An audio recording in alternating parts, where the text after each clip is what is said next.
Hello সবাই, কেমন আছেন? আশা করি অনেক ভালো আছেন।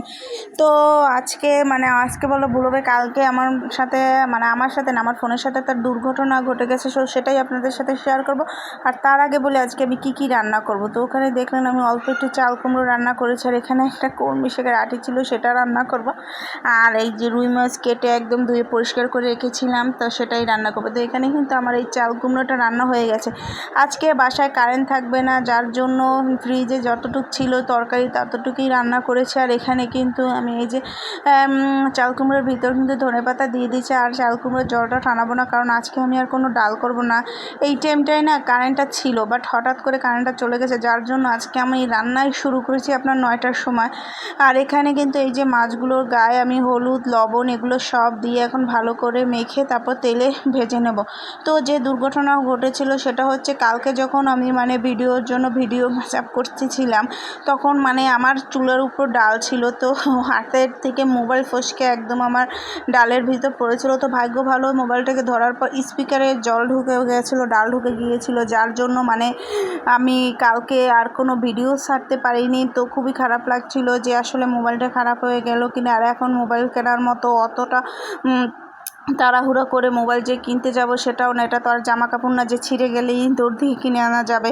তো এখানে কথা বলতে বলতে কিন্তু আমার এই যে মাছ ভাজা কিন্তু একদম কমপ্লিট হয়ে গেছে। এখন আমি কিন্তু মাছের ঝোল করে নেব। তো মাছগুলা ভালো করে ভেজে নেবো, যেহেতু রুই কাতল মাছ একটু কড়া করে ভাজতে হয়। আর এখানে কিন্তু চুলায় এতটাই তেল হয়ে গেছিলো আমি বুঝতে পারিনি, যার জন্য। আর এই টাইমটা কিন্তু কারেন্ট ছিল না, যার জন্য খুবই অসুবিধায় পড়তে হয়েছিল। আর এখানে আমি সব ধরনের মশলা, হলুদ লবণ জিরা, তারপর আপনার ধনিয়া গুঁড়া যা যা লাগে সব নিয়ে একটু জল দিয়ে গুলে তারপর আমি তেলে ছেড়ে দেবো। তো আজকে তেলটা এতটাই হয়ে গেছিলো, যার জন্য আমি কি বলবো আপনাকে, এত ওই যে বললাম না খেয়াল করতে পারি না। তো সেটাই হলো কালকে। তারপর বিকেলবেলা ছেলে মৈনাকের বাবা ফোনটা নিয়ে গেল, ছেলের বাবা নিয়ে গিয়ে তারপর ফোনটার স্পিকারটা ঠিক করে আনলো। তো এখন দেখছি ঠিকভাবেই চলছে। তো জানি না কতদিন চলবে।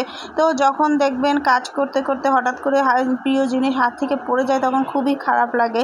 তো এখানে কিন্তু এই যে কথা বলতে বলতে আপনাদের সাথেও আমার মশলা কষানো হয়ে গেছে। এখন আমি পর্যাপ্ত পরিমাণ ঝোলের জন্য জল দিয়ে দেব। তো আজকে যেহেতু ডাল করবো না, ঝোলটা আমি পাতলা করতেই চেয়েছিলাম, কিন্তু ওই যে আমার অবস্থাটা এরকম, ঝোল পাতলা করতে চাইলে ঝোল হয়ে যায় ঘন। তো যাই হোক, এখানে আমি এখন দিয়ে দিলাম এই যে বাটিতে জল দিয়ে ঝোলটা এই যে এতটুকুই রেখেছি। তো এখন আমি এক এক করে সব মাছ ছেড়ে দেবো। তো এই মাছটা আমার এই রুই মাছ কাতল মাছ আমার মেজো বোনের খুবই পছন্দ। তো এটা যখন রান্না করতেছিলাম তখন ওকে খুব মিস করতেছিলাম, কারণ যখনই আমি বাসায় রুই কাতল মাছ রান্না করি তখন ওর কথা আমার খুব মনে পড়ে, কারণ ওর এই মাছ দুটো খুবই পছন্দের মাছ।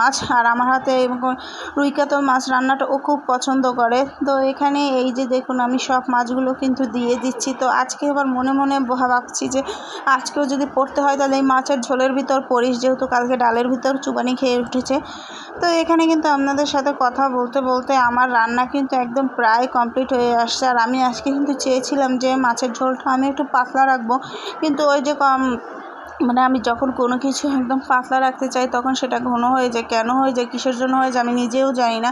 তো এখানে কিন্তু এই যে দেখুন মাছ কিন্তু রান্না কমপ্লিট হয়ে গেছে। এখন ভালো করে মাছটাকে কিন্তু ঝোলের ভিতর ভালো করে ফুটিয়ে নিয়েছি।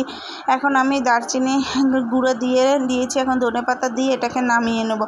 তো আমি ভিডিও করতে করতে এখন চলে নভেম্বর মাস, আর আমার ভিডিওর বয়সও কিন্তু ঠিক 22 তারিখ 1 বছর হয়ে যাবে। আমি ফেসবুক পেজ খুলেছি, এই পেজটা নিজেই খুলেছি, কেউ আমাকে হেল্প করেনি। তো তাই এই পেজটার উপর অনেক মায়া আমার। তো প্লিজ আপনারা অবশ্যই আমার এই ভিডিওতে অনেক বেশি লাইক কমেন্ট শেয়ার করবেন, আর ভালো লাগলে অবশ্যই ভিডিওটি একটু দেখবেন। তো এখানে কিন্তু এই যে মাছের ঝোল একদম কমপ্লিট হয়ে গেছে, আর রান্নাবান্নাও শেষ। দুপুরে রান্না জাস্ট এটুকুই করেছি, শাক রান্নাটা আর আপনাদের সাথে শেয়ার করলাম না, কারণ ওটা যেহেতু অল্প ছিল। তো আজকে রান্নাবান্না এই পর্যন্ত। তো আমার ভিডিওটি যদি আপনাদের ভালো লেগে থাকে অবশ্যই লাইক কমেন্ট শেয়ার করতে ভুলবেন না। এই পর্যন্ত সবাই ভালো থাকবেন, সুস্থ থাকবেন, টাটা।